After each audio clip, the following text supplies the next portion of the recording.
In our series, Rebuilding America, we show how people and communities are working together to build a better world.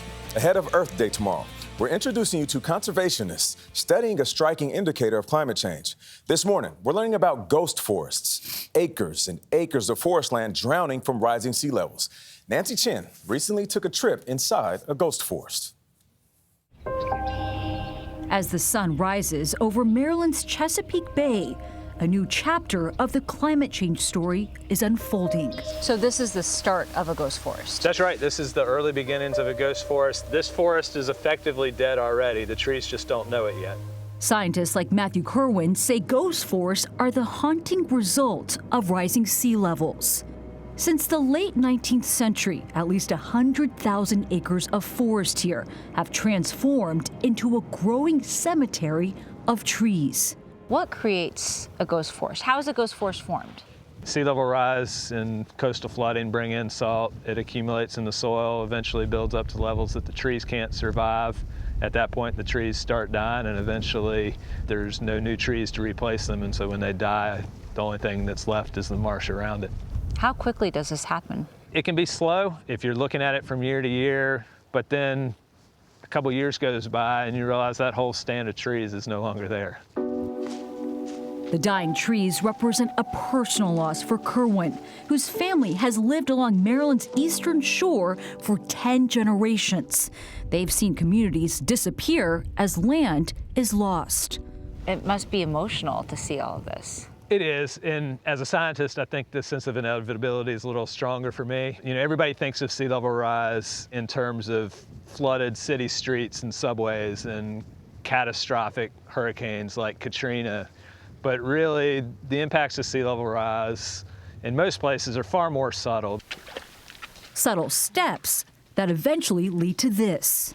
This effectively is the final stage of the ghost forest. Where we are now, this was forest land maybe 70 years ago. And now if you look around, it's a real marsh.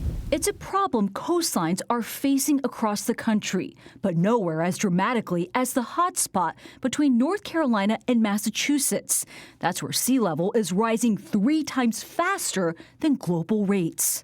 The Chesapeake Bay is especially vulnerable to ghost forests because of how flat this land is. The forest here is retreating at a rate of 15 feet a year, and that's accelerating.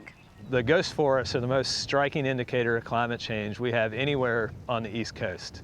We're used to seeing pictures of glaciers that have melted and retreated back miles. Well, it's the same thing here. We have the remains of trees that mark where dry usable land was just a couple generations ago. Is there anything anyone can do to bring it back? That's something I struggle with. I'm supposed to try to think of solutions for these problems, and you know, I can't come up with any solutions for saving hundreds of thousands of acres of forest. And so where I come down is to try to ensure that if we're going to lose all that forest, that we at least get something in return, and that's the marshes.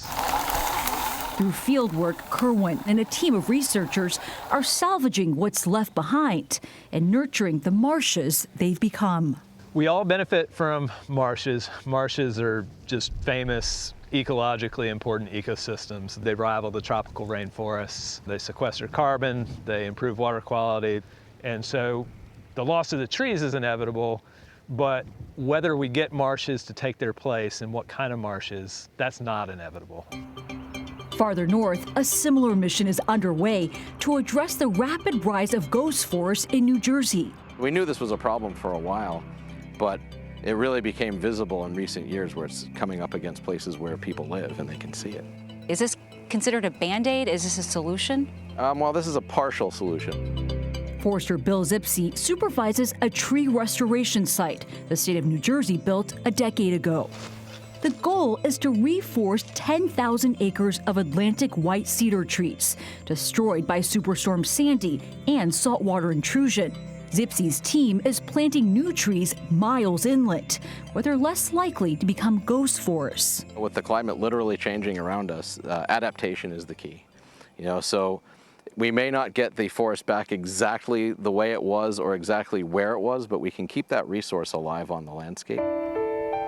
its effects reverberate far beyond this forest. Oh, absolutely. It plays a much larger role in the overall surrounding ecosystems. And I think that's important for people to remember. It's not a hopeless story. These forests can be restored, they can be saved, and you can adapt. Researchers predict that over the next century, up to 18,000 square miles of dry land in the U.S., about the size of Maryland and Vermont combined, could be submerged in water. I mean, you talk about saving the forest for the trees, and it's haunting when you see the change that has happened in just one generation. But there does seem to be some hope there, Nancy, at the end, where he says these forests can be saved. We need to pay attention to that, right? Yes, exactly. And it's something that people should be aware of that's happening. A lot of folks who don't live near the water don't realize these communities are being lost, but they are trying to grow new forests and also nurture the marshes these forests have become. As long as we still have solutions, we have hope to restore. There you go. Nancy, thank you. Great reporting. Thank you.